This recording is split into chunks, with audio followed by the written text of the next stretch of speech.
ማንም ያልተናገራቸው ሚስጥራዊ ምክሮች። አንደኛው አፍን ተቆጣጠረው። ስለምታወራና ስለምትናገር ነው ያንን ነገር ልታሳካውና ልታገኝ ያልቻልከው። ሁለተኛው ራስን ለሰዎች አጋልጣ አትስጥ። በክብር ከመጡ ዝም እንዳትላቸው። ራስን ለማስከበር ማድረግ ያሉብን ነገሮች ማድረግ ይኖርብሃል።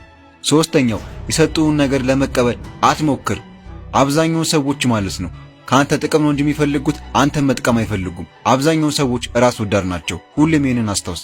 አራተኛው ሁሌም ተነስ። ማድረግ መስራት ያለብን ነገር መስራት ይኖርብሃል። ኤክስኪውዝ የሚባል ነገር የለም። አምስተኛው ባለ ነገር አመስግን። ባለ ነገር የማታመሰግን ከሆነ ያለህም ነገር ይወሰድብሃል። ስድስተኛው አንተን የያዘ ነገር ቢኖር አንተ መልቀቅ የማትፈልገው ነገር ሊሆን ይችላል። ስለዚህ ያችን ልጅ ተዋት፣ ያን ሱስ አቁመው። ሰባተኛው የሆነ ነገር ለመግዛት ስትሞክር ዋጋውን ሳትመለከት የምትገዛው ከሆነ ሰዓትን ሳትመለከት መስራትና ማድረግ ያለብን ነገር አድርገው ተግብረው። ስምንተኛው ፈጣሪ የሆነ ሰው ህይወት ውስጥ የሚያስገባው ሊሆን ሪዝን ነው። ዘጠነኛው ስኬታማ ልትሆን ስትል ማለት ነው ሰይጣን መጥቶ በርን ያንኳኳል። ስለዚህ ሁሌም ጥንቃቄ ማድረግ ይኖርብሃል። አስረኛው ሁሌም ማለት ነው ራስን የሚያስደስቱ ነገሮችን የምታረግ ከሆነ ሰዎች ሁሌም በአንተ ይናዳሉ፣ በአንተ ይቀናሉ።